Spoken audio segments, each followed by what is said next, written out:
మాధవలత గారు ఆ, మీరు అసలు కొబ్బరికాయ కొట్టే అలవాటు ఉందా? సాయిబాబా గుడిలో అసలు కొబ్బరికాయలు కొట్టరు, మేము వెళ్ళే గుడిలో కొట్టరు. ఎందుకంటే శ్రీకృష్ణుడు కొడతారా? కొడతాను.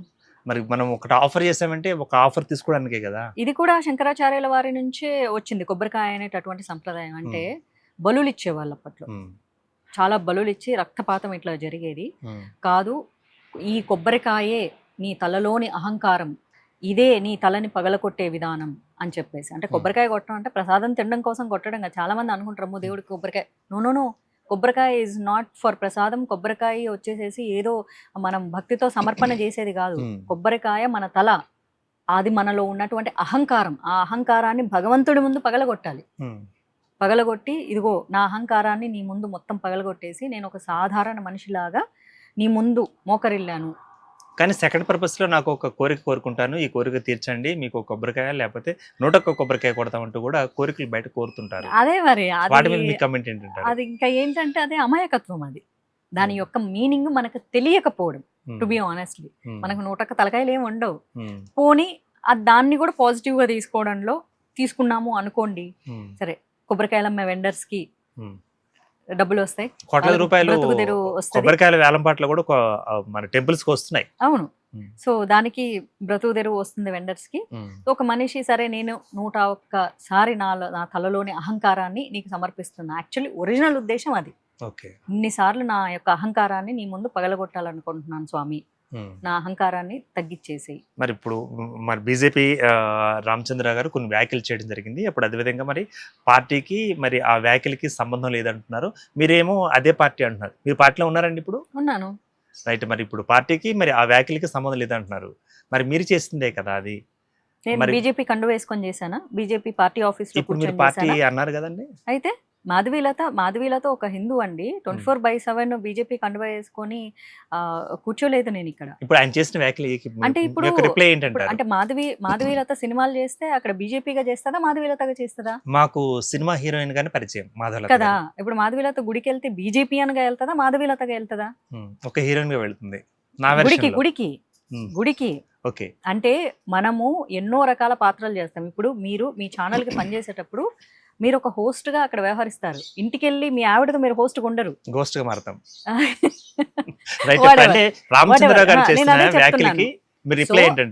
అదే చెప్తున్నాను. ఫస్ట్ ఆఫ్ ఆల్ ఆయన మాట్లాడిన మాటలు నిన్న నేను చూసా. సో నేనేం మాట్లాడాను సాయిబాబా గురించి అన్నది ఆయన చూడలేదన్న విషయం నాకు చాలా క్లారిటీగా అర్థమవుతుంది. సో ఆయన చూడలేదు. నన్ను చెప్పనివ్వండి, లెట్ మీ ఫినిష్. అండ్ నేను బీజేపీ అనగా సాయిబాబాని వ్యతిరేకించలేదు. ఒక కేవలం నేను ఒక సనాతనిగా మాత్రమే వ్యతిరేకించా. బీజేపీ వేరు, మాధవీలత వేరు, అది చెప్పారు. కానీ అక్కడ కంటిన్యూషన్ గా ఏం చెప్పారంటే సాయిబాబా టెంపుల్స్ నుంచి వచ్చే మనీ ఈ వక్ఫ్ బోర్డులకు వెళ్తుంది, లేకపోతే ఇతర సంస్థలకు వెళ్తుంది అన్నది అదొక పచ్చి అబద్ధమైనది. అది నేను అనలేదు. ఎందుకంటే నాలెడ్జ్ లేకుండా నేను మాట్లాడింది ఒకదైతే దాన్ని ఇంకొక వేలోకి తీసుకెళ్లి తప్పుదారి పట్టిస్తున్నారు చూడండి. అంటే నేను ఒక ఆడపిల్లని నన్ను టార్గెట్ చేస్తున్నారని నాకు అనిపించింది. మరి ఈ సోకాల్డ్ గ్రూప్ ఎవరైతే సాయిబాబా సోకాల్డ్ భక్తులు ఉన్నారో వీళ్ళు కాంగ్రెస్ దగ్గరికి ఎందుకు వెళ్ళి అడగలేదు? అంటే కాంగ్రెస్ లో హిందువులు లేరా, సాయిబాబా భక్తులు లేరా, ఇక్కడ బీఆర్ఎస్ లో లేరా? Why only BJP? అండ్ మరి ఇప్పుడు ఒక వైసీపీ ఉన్నప్పుడు వైసీపీ వాళ్ళు నా మీద అతి దారుణమైన ఈ బీజేపీ వాళ్ళే మరి కాంగ్రెస్ అంటే నథింగ్ బట్ ముస్లిమ్స్ అంటే నథింగ్ బట్ కాంగ్రెస్ అంటే కూడా వ్యాఖ్యలు చేశారు కదా. మరి ఇప్పుడు కాంగ్రెస్ దగ్గరికి వెళ్తే ముస్లిం దగ్గరికి వెళ్ళినట్టే కదా మీరు చెప్పిన వ్యాఖ్య ప్రకారం. అంటే సాయిబాబా భక్తులు కాంగ్రెస్ లో లేరా? పిహెచ్డి చేస్తున్నట్లుంది, చెప్పండి. అవును, అదే అంటున్నాను. అంటే వీళ్ళు పనిగట్టుకొని సాయిబాబా భక్తులు ఎవరైతే వెళ్ళేసేసి చెప్పించారో మరి ఈ పనిగట్టుకొని వెళ్ళిన వాళ్ళు రాముడి మీద నోటికొచ్చిన వ్యాఖ్యలు చేసిన ఎంఐఎం వాళ్ళు కామెంట్ చేసినప్పుడు బీజేపీ దగ్గరికి వెళ్ళి మన రాముడిని అవమానించారు అని ఈ సోకాల్డ్ హిందువులు ఎందుకు అడగలేదంట? అడగాలి కదా. అడగాలా లేదా? ఖచ్చితంగా అడగాలి. నా మీద వైసీపీ వాళ్ళు కామెంట్స్ చేసినప్పుడు, అతి దారుణమైన కామెంట్స్ చేసినప్పుడు, నేను కమిషనరేట్ కంప్లైంట్ చేసినప్పుడు, అరే మీ పార్టీలో ఉన్న ఒక ఆడపిల్లని అన్నారు, మీ స్టాండ్ ఏంటి అని ఈ సోకాల్డ్ భక్తులు వెళ్ళిపోయి అడిగారా? అంటే సోకాల్డ్ పార్టీలో ఉన్న సాయిబాబా భక్తులు నేను అడిగాను. మొన్న జేసీ ప్రభాకర్ రెడ్డి నా మీద అనుచిత వ్యాఖ్యలు చేసి బీజేపీ వాళ్ళను పచ్చి బూతులు తిడితే, బీజేపీ వాళ్ళను కూడా కలిపి బీజేపీ వాళ్ళు అంటే అరే మాధవీలతని అంత మాట అన్నారండి, మీ స్టాండ్ ఏంటి అని ఈ సోకాల్డ్ వాళ్ళు వెళ్ళి బీజేపీని అడిగారా? మరి ఇప్పుడు ఎందుకు వెళ్ళి అడిగారు అంటే మాధవీలత ఒక ఆడపిల్ల, అంటే ఒకవేళ తనకు సపోర్ట్ లేదు. అంటే బీజేపీలో మరి ఇంకో మాధవలతి గారు కూడా ఉన్నారు కదా, వారిని ఉద్దేశించి అన్నారేమో. ఆవిడ సాయిబాబా మీద కామెంట్ చేయలేదు కదా. Okay, are you clear? Yes, I'm very clear. మరి ఇప్పుడు బీజేపీలో సాయిబాబా భక్తులు ఉంటారు, సాయిబాబా నచ్చనోళ్ళు కూడా ఉంటారు. నాకు తెలిసి సాయిబాబా నచ్చనోళ్ళు బీజేపీలో చాలా మంది ఉన్నారు. ముస్లిమ్స్ ఉంటారు, క్రిస్టియన్స్ ఉంటారు, సిక్కులు ఉంటారు, జైనులు ఉంటారు, అందరూ ఉన్నారు బీజేపీలో. ఎవరు లేరు చెప్పండి? ఏతిస్టులు కూడా ఉన్నారు బీజేపీలో. ఉండకూడదని. BJP is a political party, it is not religious. And నా పార్టీ ఏం చెప్తుంది? Nation first, party next, self last అని చెప్పింది. దేశంలో నా ధర్మం లేదా? మరి నా పార్టీనే చెప్పింది కదా ఫస్ట్, నీ దేశం నీ ధర్మం నీకు ముఖ్యము, పార్టీ తర్వాత వస్తుందని చెప్పింది. మరి ఆ రోజు నోర్లెత్తని ఈ సోకాల్డ్ హాఫ్ హిందూస్ ఈరోజు ఎందుకు మాట్లాడుతున్నారు? నా బీజేపీ పార్టీలో కట్టర్ హిందూస్ ఉన్నారు అండ్ బానిసల్లాగా పనిచేసే కార్యకర్తలు ఉన్నారు. వాళ్ళు ఎవ్వరికి అమ్ముడు పోరు, ఇంకో దేవుడికి. నేను చూసాను, చాలా మంది ఇంటర్వ్యూ చేశాను బీజేపీ వాళ్ళు. yes you are right. అసలు దేనికి ఆశపడ్డారు కార్యకర్తలు? ఆ కార్యకర్తలే బీజేపీ పార్టీకి బలం. అలాంటి కార్యకర్తలు ఉన్న పార్టీ సాయిబాబాని వాళ్ళు ఎప్పటికీ దేవుడిగా కూడా ఒప్పుకోనోళ్ళు నా పార్టీలో ఎంతో మంది ఉన్నారు. ఓకే, మరి ఇదే పార్టీ నుంచి మరి ఇంత ముందు కూడా ఈ వ్యాఖ్యలు ఎవరు చేసి ఉండలేదు కదా, కేవలం మాధవలత గారు మాత్రమే. నేను పార్టీ కన్నా వేసుకొని చేయలేదు కదండి. ఇప్పుడు నరేంద్ర మోదీ గారు షిరిడి దానికి వెళ్ళారు, యాజ్ ఎ పిఎం వెళ్ళారు. నరేంద్ర మోదీ గారు వెళ్ళలేదు. అది దట్ ఈస్ ద డిఫరెన్స్. మీకు అక్కడ చాలా డిఫరెన్స్ ఉంటుంది. ఒక పదవి స్థానం వేరు, పదవిలో ఉండి ఆ స్థానంలో ఉన్న ఆయన దేశ ప్రజల కోసం వెళ్ళాడు అంతే. ఓకే, అంటే ఒకవేళ మాధవలత గారు ఎస్కేప్ అవడానికి నా దగ్గర అప్పుడు కండ వేసుకుని చేయలేదు కదా కామెంట్ అని అంటున్నారు. ఎస్కేప్ అవడానికి ఏంటి? ఓకే, ఇప్పుడు నేను క్రిటిక్స్ నుంచి నా వల్ల నేను చెప్తా క్రిటిక్స్ నుంచి నా వల్ల బీజేపీకి 10 ఓట్లు రావాలని మాట్లాడతాను తప్ప 10 ఓట్లు వెనక్కి వెళ్ళిపోవాలని నేను ఎప్పుడు మాట్లాడను. అండ్ నా వల్ల 2 తెలుగు రాష్ట్రాల్లో నాకు ఏ పదవి లేదు, పదవి కాంక్ష కూడా లేదు. ఉంటే ఇప్పటికి 8 ఏళ్ళు పూర్తయిపోయింది నేను పార్టీలోకి వచ్చి. నేను ఈ పార్టీకి రచ్చ చేసి ఎవరినో వాళ్ళని ఏదో ఒకటి బదిలాడుకొని కాళ్ళు పట్టుకొని నేను ఏదో ఒక పోస్ట్ సంపాదించేదాన్ని. నాకేం స్వార్థం లేదు.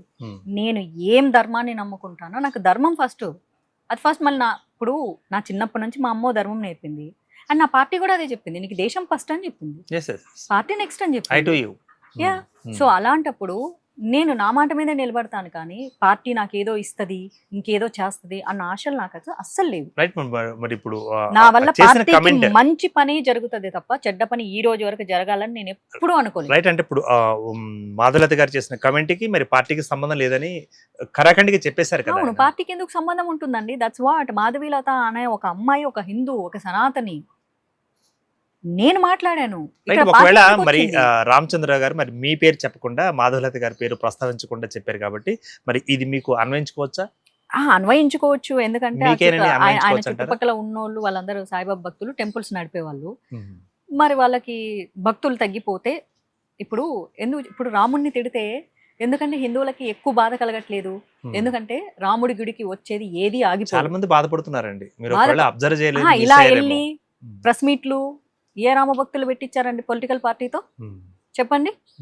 రాముణ్ణి ఎంఐఎంఓళ్ళు తిడితే ఏ సో కాల్డ్ ద కట్టర్ హిందూస్ బాధపడ్డారు, ఏడ్చారు, పోరాటం చేశారే తప్ప బీజేపీ దగ్గరికి వెళ్ళి మీరు పెట్టండి ప్రెస్ మీట్, మీరు పెట్టండి, మన గుడికి నష్టం వస్తుంది అని ఎవరన్నా పెట్టించారా? ఎందుకంటే తిట్టిన వాళ్ళకి జరిగేది వాళ్ళకి జరుగుతుంది, మనం చెప్పేది మనం చెప్తాము, కానీ మన గుడులకు నష్టమేం లేదు. కానీ సాయిబాబా గుడికి భక్తుల ఫ్లోటింగ్ తగ్గిపోతే టెంపుల్స్ నడిపే వాళ్ళకి సమస్య అవుతుంది. కాబట్టి డబ్బులు వచ్చే విషయంలో వాళ్ళకి బాధేసి ఇంత రప్చర్ చేస్తున్నారు, అంతకు తప్ప ఇంకోటి లేదు. అయినా నాకు వాళ్ళంటే నాకు ఎందుకు ద్వేషం ఉంటుంది చెప్పండి? వాళ్ళు మా హిందువులు అయినప్పుడు మాకెందుకు ద్వేషం ఉంటుంది?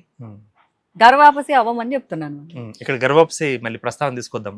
రైట్, చెప్పండి. సాయిబాబా నుంచి సనాతనగా గర్వాపసి అవ్వమని చెప్తున్నాను. ఓకే, అంటే ఇతర మతాల నుంచి మరి కోరుకుంటూ కదా గర్వాపసి మనకి ఇది కూడా ఒక రకమైంది. వాళ్ళు హిందువుగా ఆల్రెడీ దూరం అయిపోయారు కాబట్టి సాటి హిందువుల మీద ఎంత కక్ష పెంచుకుంటున్నారు. వాళ్ళు హిందువు నిజమైన హిందువు అంటే ఎంత కక్ష పెంచుకోరు. ఎందుకు కోర్టుల వరకు వెళ్తున్నారు, ఎందుకు కేసుల వరకు వెళ్తున్నారు? వాళ్ళకి నిజంగా నా వ్యాఖ్యలతో ఏదన్నా ప్రాబ్లం ఉంటే పిలిచి కూర్చొని డిస్కషన్ పెట్టొచ్చుగా. మీరు రెడీగా ఉన్నారా? పెట్టిండొచ్చు కదా, ఎందుకమ్మా ఇలా చేసావని డిబేట్ డిస్కషన్ చేసుకుంటాం కదా. డిస్కషన్ పెడితే ఆంధ్రప్రభ మరి మీరు రావడానికి సిద్ధంగా ఉన్నారా సో కాల్డ్ పీపుల్ తోటి? నేను వస్తాను. హరీష్ ఇప్పుడు ఇప్పుడు మన పార్టీ ప్రెసిడెంట్ కూడా పెట్టారు, వాళ్ళకి చెప్పి ఉండొచ్చు కదా, ఓకే ఎవరో వచ్చారు గ్రూప్ వాళ్ళు మాట్లాడమని చెప్పారు, బ్యాక్గ్రౌండ్ లో నిలబడ్డారు ఉన్నారు వాళ్ళందరూ. వాళ్ళందరూ ఉమ్. వచ్చినప్పుడు వాళ్ళకి చెప్పాలి కదా, బాబు Okay. మీకు ఏదైనా ప్రాబ్లం ఉంటే ఎందుకు పార్టీని ఇన్వాల్వ్ చేస్తారు, ఉమ్. మీరు మాట్లాడుకోండి, ఉమ్. పార్టీకి ఏం సంబంధము. ఓకే. ఇప్పుడు మొన్న ఎంఐఎం వాళ్ళు ఏదో రాముడి మీద కామెంట్ చేశారు, ఉమ్. మరి మీ అందరు వచ్చారా ఉమ్. మా పార్టీ ఆఫీస్ కి, రాలేదు కదా ఉమ్. అని అడిగిండాలి కదా, ఓకే. అడగలేదే. మరి ఉమ్. ఎక్కడ జరుగుతుంది లోపం? ఓకే. అంటే హిందువులుగా వీళ్ళు మానసికంగా దూరం అయిపోయారు కాబట్టి ఇంకో హిందువుల మీద మాట్లాడుతున్నారు. అండ్ నా Right. మీద ఎందుకు పడతా అంటే నన్ను పార్టీకి దూరం చేయాలనుకుంటున్నారా? ఏమో ఏమన్నా నడుస్తాయేమో మరి. ఏ- అటువంటి నడిచే ఏదన్నా- అవకాశం ఉందంటారా? ఎవరి మీద మరి అనుమానం నేను- ఉందంటారా? That's what I'm telling. Hmm. YCP వాళ్ళు నా మీద రౌడీజం చేసినప్పుడు ఆ రోజు వెళ్ళి మీ పార్టీ అమ్మాయిని ఇంత మాట అన్నారా అని ఏ ఒక్కడు నిలవలేదు నా కోసం. ఓకే. మొన్న చేసి ప్రభాకర్ రెడ్డి నోటికి వచ్చిన మాటలని ఆఖరికి బీజేపీ వాళ్ళను కూడా నపుంసకులు కొంచెం అంటే కూడా మాధవీలత నన్ను తిట్లు తిట్టారు కదండి, మరి మీ బీజేపీ స్టాండ్ ఏంటి అని అడగలేదు. Hmm. ఈ రోజు వెళ్ళిపోయి మాధవీలత మీ బీజేపీ అమ్మాయి కదా, Hmm.